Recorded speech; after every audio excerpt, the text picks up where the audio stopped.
بہرحال جب حضرت موسیٰ کو اب اللہ تعالیٰ نے طلب کیا 40 دن کے لیے کوہ طور پر، اس کو ہم چلہ بھی کہہ سکتے ہیں، 40 روز کی اللہ تعالیٰ نے ان سے ریاضت کروائی، مشقت، روزہ اور یہ کہ عبادت اور ذکر الہی، اس کے بعد انہیں اللہ نے تورات عطا فرما دی۔ تو اسی طریقے سے وہاں 40 دن کا معاملہ ہوا حضرت موسیٰ علیہ السلام کے ساتھ۔ اس کے بعد الواح دے دی گئیں، جو پتھر کی تختیاں تھیں، ان کے اوپر جو احکام عشرہ ہیں، دی 10 کمانڈمنٹس، جو بنیاد ہے۔ جیسے میں نے کہا کہ سورہ بقرہ جو ہے شریعت محمدی کی اساس ہے، تو شریعت موسوی کی اساس وہ 10 کمانڈمنٹس ہیں، جو کہ پتھر کی سلوں پر لکھی ہوئی دی گئی ہیں حضرت موسیٰ علیہ السلام کو کوہ طور پر۔ اب پیچھے کیا ہوا؟ حضرت موسیٰ کی اس غیر حاضری میں سامری کو موقع مل گیا، اس نے گمراہ کرنے کے لیے ایک شعبدہ دکھایا، اور وہ شعبدہ کیا تھا؟ آل فرعون کے جو زیور وغیرہ ہوتے تھے ان لوگوں کے، وہ ان بنی اسرائیل کے لوگوں کے پاس امانت رکھا کرتے تھے، یعنی انہیں بھی اندازہ یہ تھا یہ اسرائیلی جو ہیں یہ بددیانت نہیں ہے، یہ جو ہے اس کے اندر جو ہے نہیں کریں گے کوئی خیانت، خائن نہیں۔ بہرحال چونکہ حضرت ابراہیم کی اولاد تھے، حضرت یعقوب کی اولاد تھے، تو چاہے اور ان میں خرابیاں آ گئی ہوں گی، لیکن یہ کہ یہ اندازہ انہیں تھا کہ یہ امین لوگ ہوتے ہیں، تو ان کے پاس امانت رکھی ہوئی تھی۔ جب وہ نکلے وہاں سے، وہ ساری چیزیں بھی ساتھ لے کر آ گئے۔ اس کو کہا اس نے، سامنے نے کہ یہ پھینک دو، یہ تو نجس ہے، تمہارے لیے جائز نہیں۔ اس حد تک تو بات ٹھیک ہوئی۔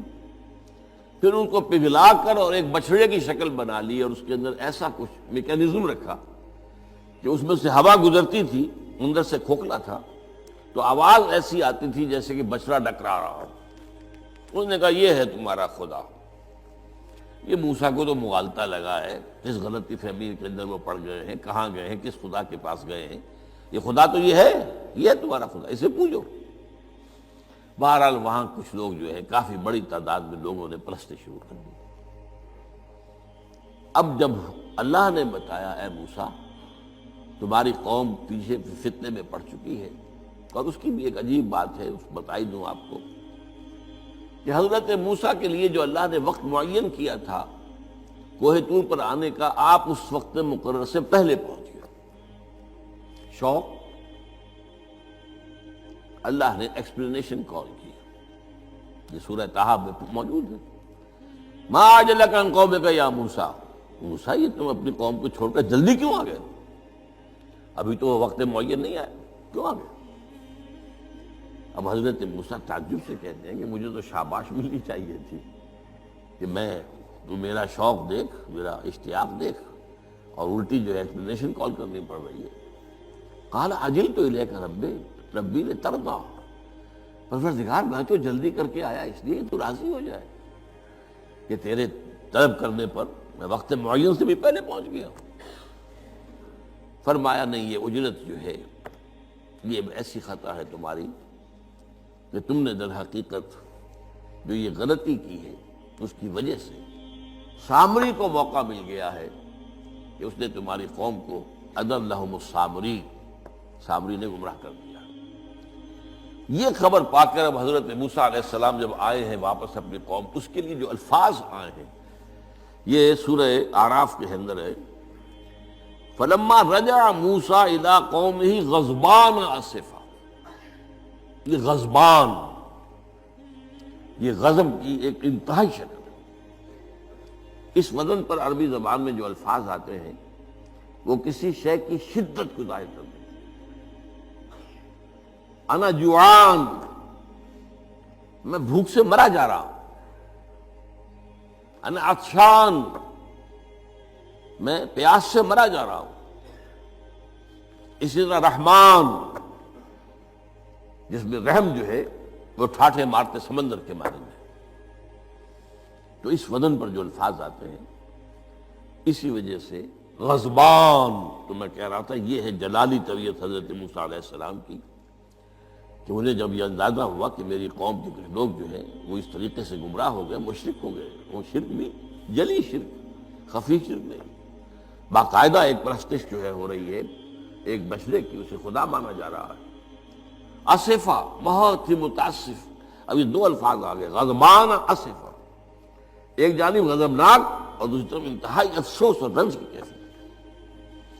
چنانچہ وہاں آ کر جو الفاظ قرآن مجید میں آئے ہیں اسی جلالی طبیعت کا مظہر.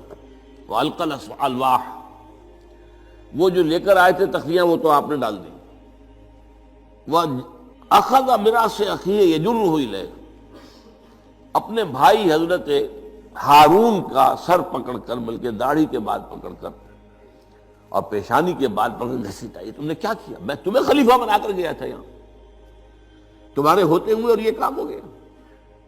تم کیوں نہ میرے پیچھے آ گئے مجھے بتانے کے لیے؟